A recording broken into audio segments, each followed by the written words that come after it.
بالذهاب طويل الشوق يبقى في اغترابي فقير في الحياة نحمد ونصلي على رسوله الكريم اما بعد فاعوذ باللہ من الشیطان الرجیم بسم اللہ الرحمن الرحیم۔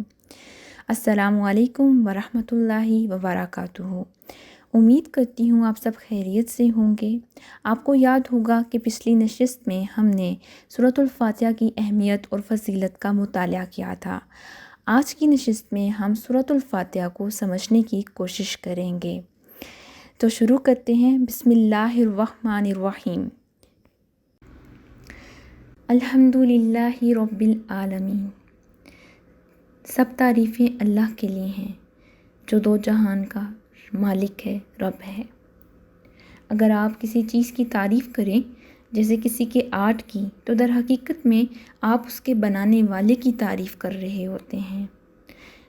جیسے کوئی عمارت آپ کے سامنے آپ دیکھتے ہیں، آپ اس کی تعریف کرتے ہیں، تو آپ بیسیکلی اس کے بنانے والی کی تعریف کر رہے ہیں کہ اس نے کتنی خوبصورت سے اس عمارت کو تعمیر کیا ہے۔ اسی طرح سے جب ہم کائنات میں کسی بھی چیز کی تعریف کرتے ہیں تو وہ بالآخر اس ذات کی تعریف ہے جس نے یہ کائنات بنائی، یعنی کہ ہمارا رب۔ چاہے انسان ہوں، حیوان ہوں، پودے ہوں، سب کی تخلیق اور پرورش اللہ تعالیٰ کا ہی کام ہے، اور ان جہانوں میں جو کوئی چیز قابل تعریف ہے وہ اللہ کی تخلیق اور شان ربوبیت کی وجہ سے ہے۔ نمبر 2 آیات الرحمن الرحیم، جو بڑا رحمان اور رحیم ہے، یعنی یہ دونوں اللہ کی صفت ہیں، رحمان اور رحیم دونوں۔ اس صفت سے اللہ کی بے حد اور بے حساب رحمت کا ذکر ہوا ہے۔ رحمت کے بغیر ربوبیت ممکن ہی نہیں۔ ان دونوں کا جو رحمان ہے اور رحیم، ان دونوں صفت کا ماخذ ہی رحمت ہے۔ رحمت الہی سے مراد اس کا وہ انعام و اکرام ہے جس سے وہ اپنی مخلوق کو سرفراز فرماتا ہے۔ وجود زندگی، علم، حکمت، قوت، عزت اور عمل صالح کی توفیق، یہ سب اس کی رحمت کے مظاہر ہیں۔ پھر آتی ہے ہمارے پاس تیسری نمبر کی آیت، مالکی یوم الدین، جو مالک ہے جزا کے دن کا، یعنی جس دن ہر انسان کو اس کے عمل کا بدلہ دیا جائے گا۔ روز جزا سے کیا مراد ہے کہ وہ دن جب تمام بندوں کو ان کے دنیا میں کیے گئے تمام اعمال کا بدلہ دیا جائے گا، خواہ وہ نیکی کا بدلہ ہو یا گناہ کی سزا ہو۔ اس آیت سے پڑھنے والے کو آگاہ کیا جا رہا ہے کہ اس کے ہر عمل کا حساب ہوگا، اور حساب لینے والا اللہ تعالیٰ ہے جو مالک ہے کل کائنات کا۔ ایاک نعبد و ایاک نستعین، اے اللہ ہم تیری ہی عبادت کرتے ہیں اور ہم تجھ ہی سے مدد چاہتے ہیں۔ یہاں سے بندوں کو اللہ تعالیٰ نے دعا کرنے کا طریقہ سکھایا ہے، اور اسی کے ساتھ یہ واضح کر دیا کہ اللہ تعالیٰ کے سوا کوئی کسی قسم کی عبادت کے لائق نہیں ہے، نیز ہر کام میں حقیقی مدد اللہ ہی سے مانگنی چاہیے، اس کے علاوہ کوئی بھی اس کا کارساز نہیں۔ اہدنا الصراط المستقیم، ہمیں سیدھا راستہ دکھا، یعنی زندگی کے ہر شعبہ میں خیال اور عمل اور برتاؤ کا وہ طریقہ ہمیں بتا جو بالکل صحیح ہو۔ یہ وہ درخواست ہے جو قرآن کا مطالعہ شروع کرتے ہوئے بندہ اپنے خدا کے حضور پیش کرتا ہے۔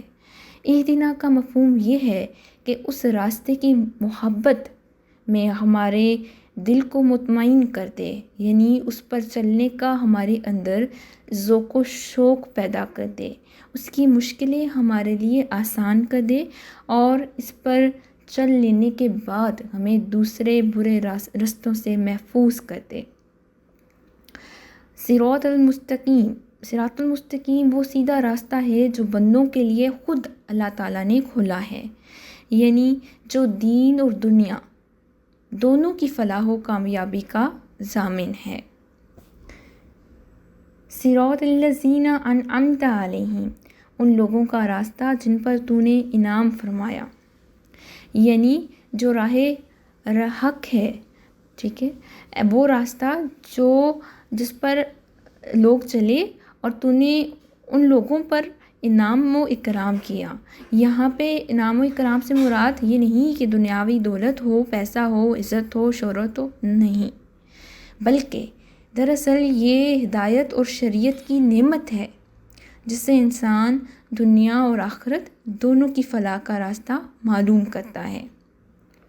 اب یہ لوگ کون ہیں جو رائے حق پر ہیں؟ یہ لوگ وہ ہیں جو متقی ہیں، پرہیزگار ہیں۔ انبیاء کرام ہو گئے، صدیقین، شہداء، صالحین، ایسے لوگ اس میں شامل ہوتے ہیں۔ تو ہمیں ان لوگوں کا راستہ دکھا جن لوگوں پر تو نے انعام کیا، یعنی ہمیں انبیاء کرام والا راستہ دکھا، اس پر چلنے کی توفیق عطا کر ہم۔ نیکسٹ، غیر المغضوب علیہم ولا الضالین، ان لوگوں کا نہیں جن پر غضب کیا گیا اور نہ ہی گمراہوں کا۔ اب مغضوبی علیہم سے مراد کون لوگ ہیں؟ یہاں پہ دو قسم کے لوگ ہیں۔ ایک وہ جن پر اللہ نے اپنی شریعت کی نعمت نازل فرمائی، لیکن انہوں نے اپنی سرکشی کے سبب سے نہ صرف یہ کہ اس کو قبول نہیں کیا بلکہ اس کی مخالفت کے لیے اٹھ کھڑے ہوئے۔ ایسے لوگوں کے راستے پہ ہمیں نہ چلا کہ جنہوں نے تیری نعمت کی پیروی نہیں کی اور سرکشی کی ہے، ٹھیک ہے۔ اور دوسرے وہ لوگ ہیں جنہوں نے قبول تو کیا لیکن دل کی آمادگی کے ساتھ قبول نہیں کیا، جو اپنے نفس پر کو مانتے ہیں، اپنی نفس کی سنتے ہیں، ٹھیک ہے، اور اپنے شہوات نفس میں پڑھ کر انہوں نے اس کے کچھ حصے کو ضائع کر دیا، جیسے کہ یہودی۔ اور گمراہ وہ لوگ جن کو نیکی تو ملی، ہدایت تو ملی، لیکن وہ ہدایت یافتہ نہ ہو سکے۔ یہ کتنی خوبصورت صورت اللہ تعالیٰ نے جس سے قرآن پاک کا آغاز کیا۔ شروع میں ہم اپنے رب کی تعریف بیان کرتے ہیں، اور کون سے رب کی؟ جو سب جہان کا رب ہے، جو سب جہان کی پرورش کرنے والا ہے۔ پھر اس کی صفت بیان کر رہے ہیں کہ وہ رحمان بھی ہے اور رحیم بھی ہے، یعنی وہ بہت زیادہ مہربان ہے۔ پھر بتاتے ہیں کہ وہ اس دنیا کا مالک تو ہے ہی ہے دنیا، لیکن وہ آخرت کا مالک بھی ہے، اور وہ آخرت کا مالک ہے کہ وہ ہمارے ہر عمل کا بدلہ ہمیں دے گا۔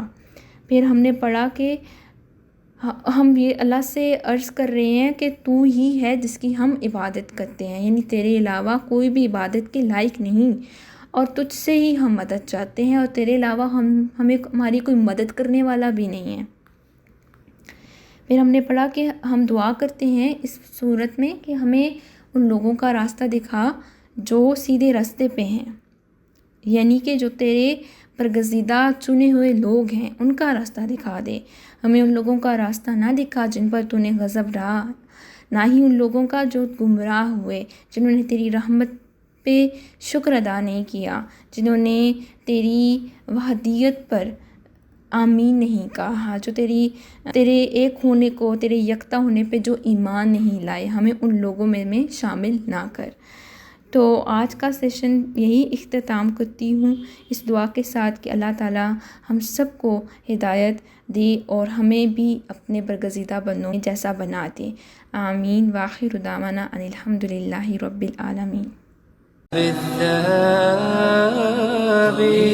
الشوق يبقى في اجرام